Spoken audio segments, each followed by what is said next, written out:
Hi there, this is Pastor Daniel's 3-minute sermon summary for the sermon on December 5th, 2016. Love God and do as you please. I love that title. Love God and do as you please. Righteousness by faith. That's the third part, or actually the second part, of the book of Romans. Well, you have an introduction, then indictment of the world, and next righteousness by faith. It's chapter 3, verse 21 through chapter 4, verse 25. And at the beginning of chapter 3, verse 21 through the end of the chapter, Paul basically describes that we have all the same condition. We're all sinners, and we're all in need of God's grace and God's love. That's pretty much what he's trying to say, and he sets it up for a very interesting example. He goes all the way back to the Old Testament, back way before the Ten Commandments were written down, and he grabs the life of Abraham as an example.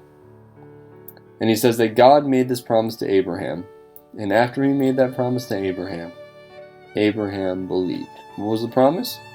The promise was that he was going to make kids, well, a lot of kids, like as many as the stars of the sky, for Abraham. And Abraham believed his promise. Yeah, he did a lot of crazy stuff after that, but he still believed the promise. That's the cool thing. And when he believed, it was accounted to him for righteousness.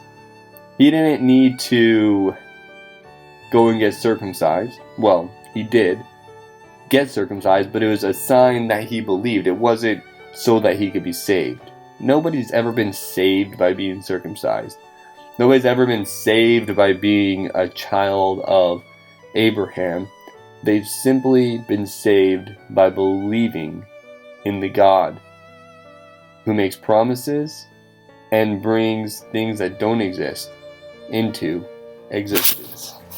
So then in Romans chapter 4, verse 16 through 25 is just an absolutely beautiful passage. I mean, take some time tonight and read that passage. But I really want to point out one part in particular where it says that God speaks and calls those which do not exist as though they did exist. There's a lot of stuff in my life that I know God's promised, but I'm waiting.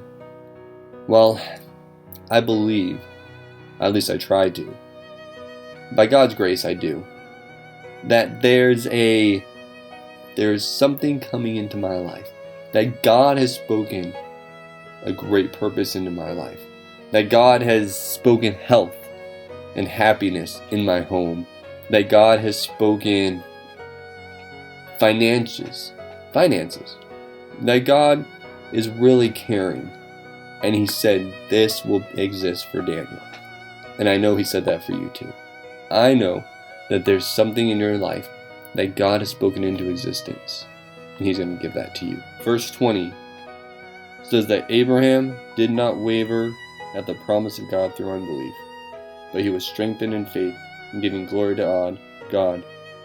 He was fully convinced that what God had promised, he was also able to perform.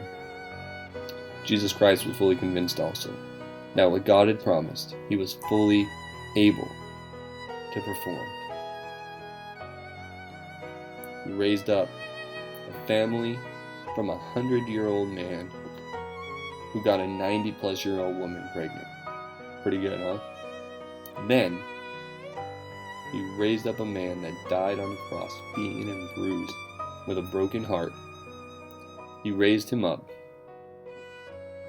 Well, you know what happened.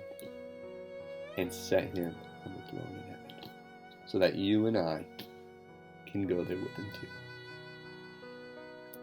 What does God need to speak into existence in your life? Ask him, and hope to see you tomorrow.